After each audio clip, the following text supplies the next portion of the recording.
Hello MRH. This is a quick video to walk you through the newly improved requisition entry process in Alio.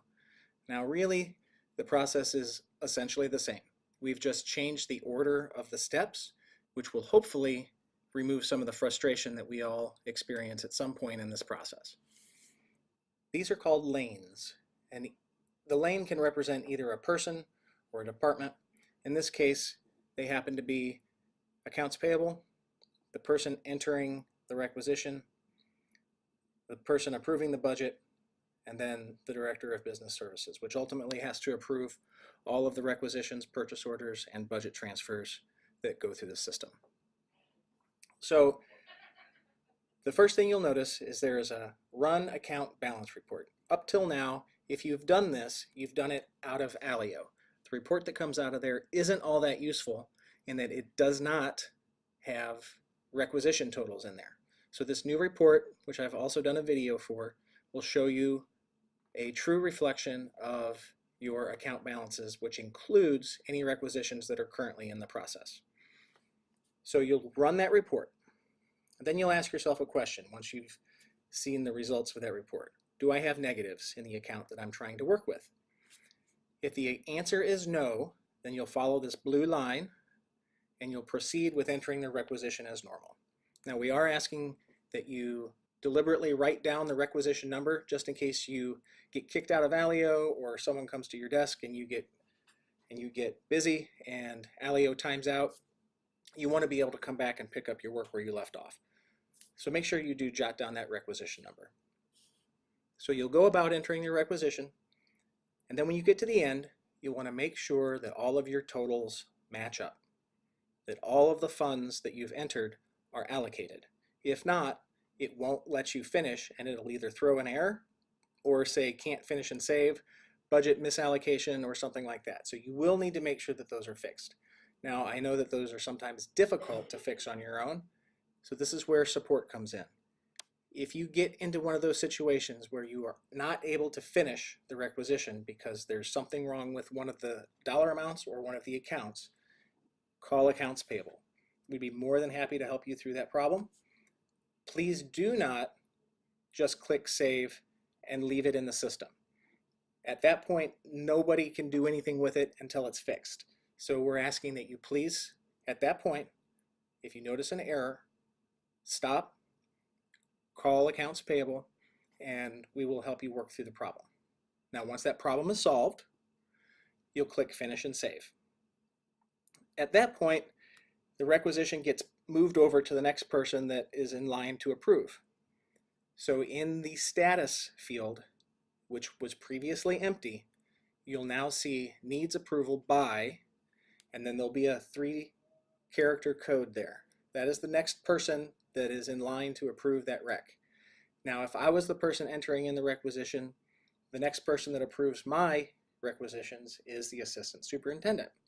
So my status field would now say needs approval by ASU. So then once the assistant superintendent approves that requisition, it then moves back to the Director of Business Services lane where I will approve it. The next thing is accounts payable will run an edit list, which is just one of the pieces in the process on its way to becoming a purchase order. Then the purchase order is printed. Once this process runs, it receives its purchase order number. Then at 10 a.m. and 3 p.m. every day, depending on the timing of all of these events, you will receive an email notification from Alio that says that your requisition has been approved. And it will give you that number so that you can reference back to it at a later date. So with that requisition number, you'll want to go back to Requisition Entry Approval, click Find, enter your requisition number, click Find again, and you will see that now the purchase order field, which was previously blank, will now have a number in it. That is the number that you will use to make your order with the vendor.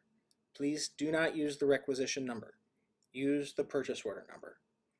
And once that's done, and you've made your order, this process is complete. So this is the first scenario.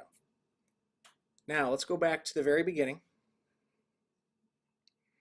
What if you run that balance report and you do have a negative, which shouldn't happen all that often, but it does happen.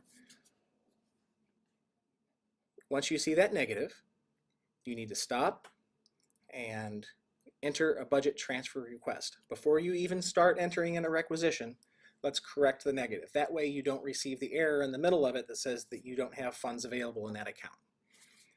So now once that budget transfer request has been entered, and along that way you'll want to consult the budget supervisor to make sure that you're both in agreement on which accounts you should move budget from and to. Then it moves to the next person in the approver chain, and then it moves to the Director of Business Services, who will then approve and post. Once it's posted, you will receive an email from Alio that says that that budget request has been approved. Then you need to go back in and run that balance report to make sure that it did in fact post the way you need it to. So your negative should now be a positive number.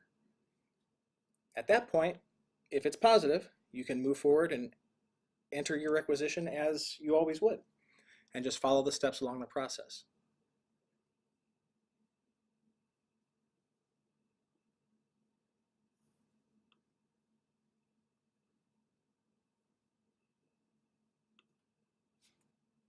I hope this helps. We understand that entering requisitions can sometimes be a frustrating process, and that by putting some order to all of the steps required, we help alleviate some of that frustration. Please reach out if you have any questions. We are always more than happy to help.